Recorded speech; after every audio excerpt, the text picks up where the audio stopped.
अच्छे और बुरे कर्म को कैसे पहचाने? अच्छे और बुरे कर्म को कैसे पहचाने? बुरे काम करने वाले लोग सुखी और अच्छे कर्म करने वाले दुखी क्यों होते हैं? आज बहुत बढ़िया प्रश्न मिला मुझे उत्तर लिखने के लिए। शायद इसलिए क्योंकि ये मेरे मन का प्रश्न है और तब का है जब से मैं थोड़ा इस क्षेत्र में रुचि लेना चालू किया था। मेरे कुछ प्रश्न थे जैसे कि हम दुनिया में क्यों आए हैं?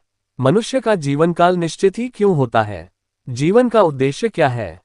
क्या मृत्यु पर विजय प्राप्त की जा सकती है? और इन्हीं प्रश्नों के बीच एक ये भी प्रश्न था कि क्यों बुरा काम करने वाले लोग इतने सुखी होते हैं, मजे में होते हैं, और वहीं अच्छे लोग हमेशा पूजा पाठ करते दिखते हैं किंतु दुखी होते हैं। दरअसल मैं बचपन से अपनी नानी जी को देखता आया हूँ। वे नियमित पाठ पूजा करती हैं और ईश्वर पर इतना विश्वास है कि बस ये कहकर सारी समस्याओं को झेल लेती हैं कि जो वो करता है वह ठीक ही करता है। नानी जी को मैंने बहुत ज्यादा दुख में देखा है। गरीबी, कुछ बेटियों, उनकी 5 बेटियां हैं, कि शादी के बाद की समस्याएं, रिश्तेदारों के झूठे इल्जाम, जवान बेटे की मौत और अंततः इस उम्र में कैंसर का पता चलना। आज तक उस स्त्री ने किसी का बुरा नहीं चाहा, किसी को कुछ नहीं कहा, अपनी इच्छाएं नहीं जताई, किसी भी क्षण ईश्वर को भुला नहीं। फिर उनके साथ ऐसा क्यों हुआ? वह तो अच्छी इंसान है। जबकि कितने ही लोग ऐसे मिलते हैं जो शराब सिगरेट पीते हैं, बुरा भला कहते हैं, दुनिया का बुरा चाहते हैं, पाप कर्म करते हैं, लेकिन हमेशा खुश दिखते हैं, हमेशा संतोष में दिखते हैं। लेकिन वो तो बुरे लोग हैं ना। बस इसी कश्मकश को मैंने अपने कुछ मित्रों से और कुछ बड़े लोगों से कईयों बार पूछा। विचार विमर्श से जो समझ आया उसे बताने जा रहा हूँ।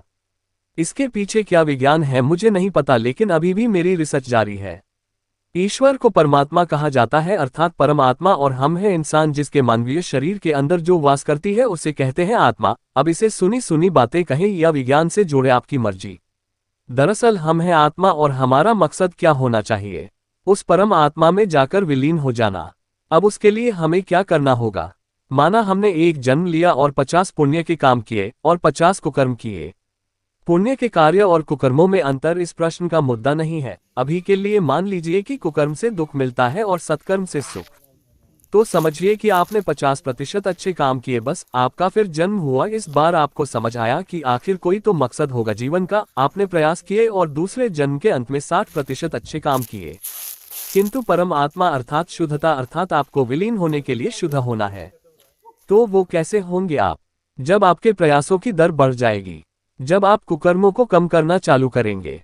अब सोचिए कि आपने ऐसे कितने ही जन्म बिता दिए और हर जन्म में आप प्रयास कर रहे हो कि परमात्मा में विलीन होना है।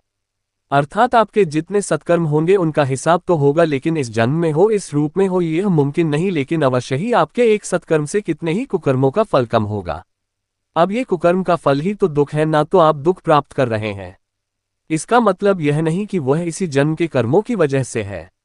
उसमें अगर सतह पर देखें तो कितना कचरा होता है, कितनी बदबू होती है। अब आपको शुद्धता की ओर जाना है, जहां जल एकदम शुद्ध हो, तो आप क्या करोगे?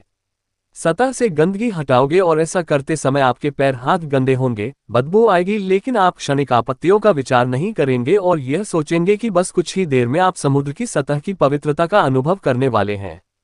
बस यही बात यहाँ है, आपको दुख आएंगे लेकिन आप सत्कर्म करते चलिए, क्योंकि मकसद है परम आत्मा में विलीन होना। शायद इसलिए मैं अपनी नानी को दैवीय दृष्टि से देखता हूँ। इसका कहीं यह मतलब नहीं है कि उनके कहे शब्द सच होते हैं या उनको भगवान दिखते हैं। बस ये कि उनके शब्दों की शालीनता इतनी प्यारी है कि मैं कहीं खो जाता हूँ, क्योंकि उन्हें भी पता है कहीं ना कहीं कि वह शुद्धता के कितने करीब हैं। जब माँ भी परेशान होती है तो मैं उनको उनकी ही माँ का उदाहरण देता हूँ। इतने दुखों के बीच सुखों का अनुभव करना ही शायद जीवन का दूसरा स्वरूप है, जिससे हम सभी अनजान हैं।